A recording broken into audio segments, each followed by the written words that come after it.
lesson on evaluation and application for interference theory.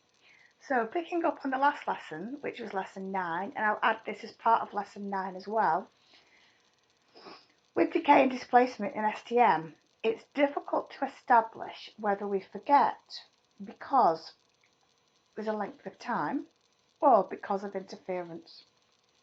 So Badley and Hitch, piece of research that we can use here, wanted to compare two explanations of forgetting. Now decay isn't named specifically as an explanation on the spec, but interference is.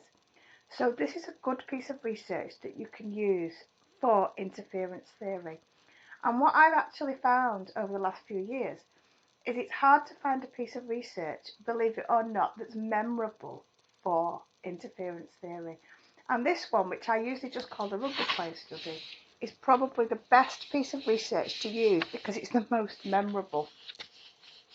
So if you want to have a look, it is in the Green Herd book. If you have a look in your booklet as well, it's also in there. And it's the Rugby Players Study by Badley and Hitch. Have a look at this study. So it's real life study. So obviously it's not something that's been created in a lab, it's not highly controlled and so on. So they asked rugby players to recall the names of teams played earlier in the season. Again, something that's real life, something that you are possibly able to do. Injuries and suspensions meant that most players they interviewed had missed some games throughout the season. So for one player, the last game might have been last week, while for another it was 3 weeks ago. So we have got some differences there. And they looked at the recall, how recall was affected by the number of intervening games, i.e. interference, and the amount of time that had passed, i.e. decay. So if it's the number of games between, we're saying that there's a lot of interference. But also in that time that's passed, there could have been other things that have interfered with it. There's a clip here you can watch. I'll just click on that just to show you what this is so that you can go and have a look at this for yourself. When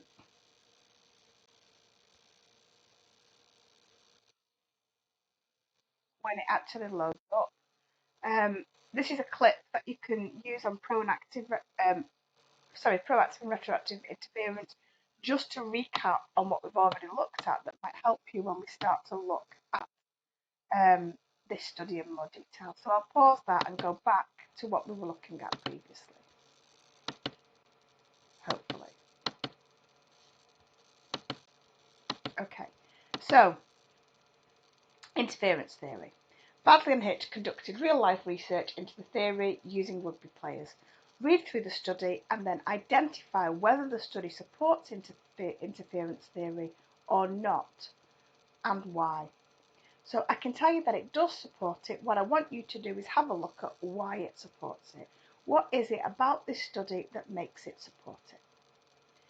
So if you pause the video now to have a look at that, and then we'll come back to it. So you should have found that the results do support interference.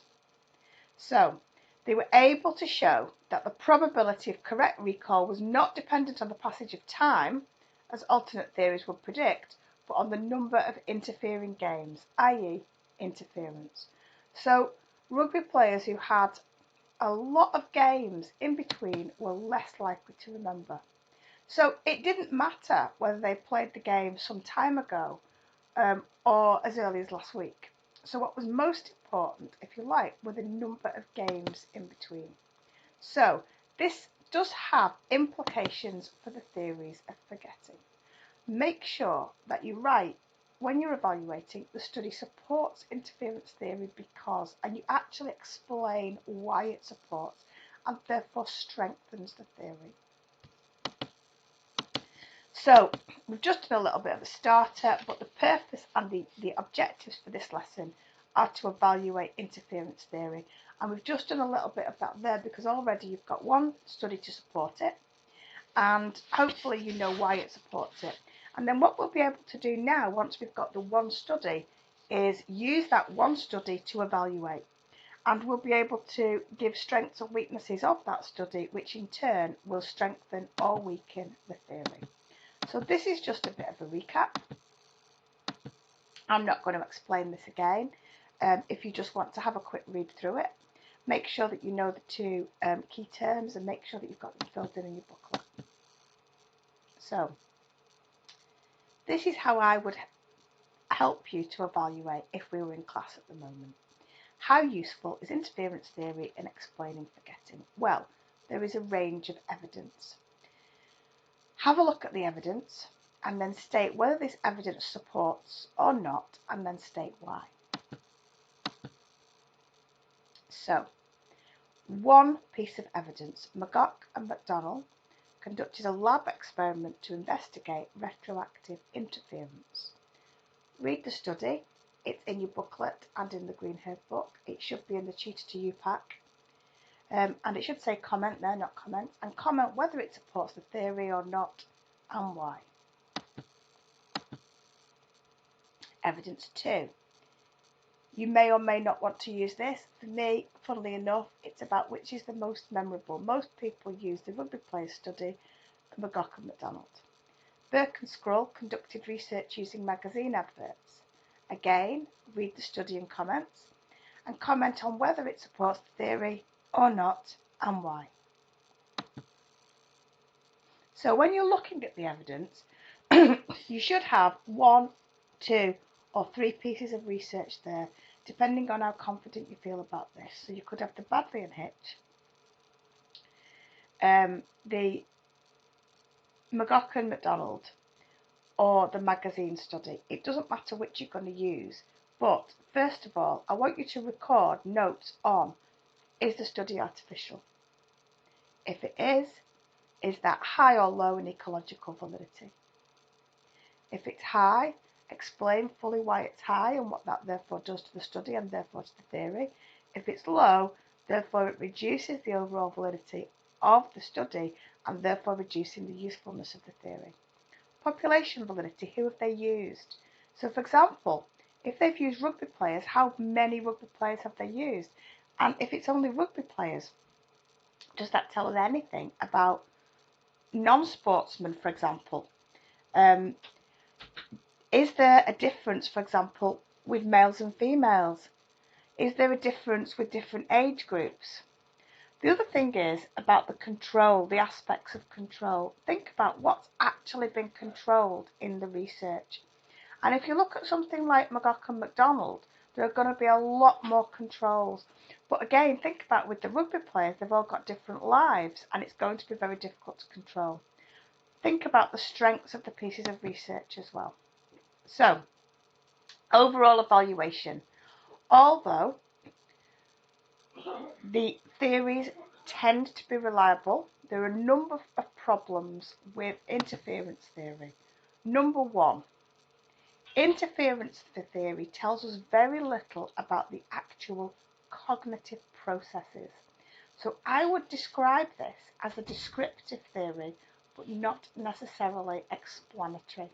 So in other words, it doesn't explain the process, how we forget or why. I apologise for the coughing.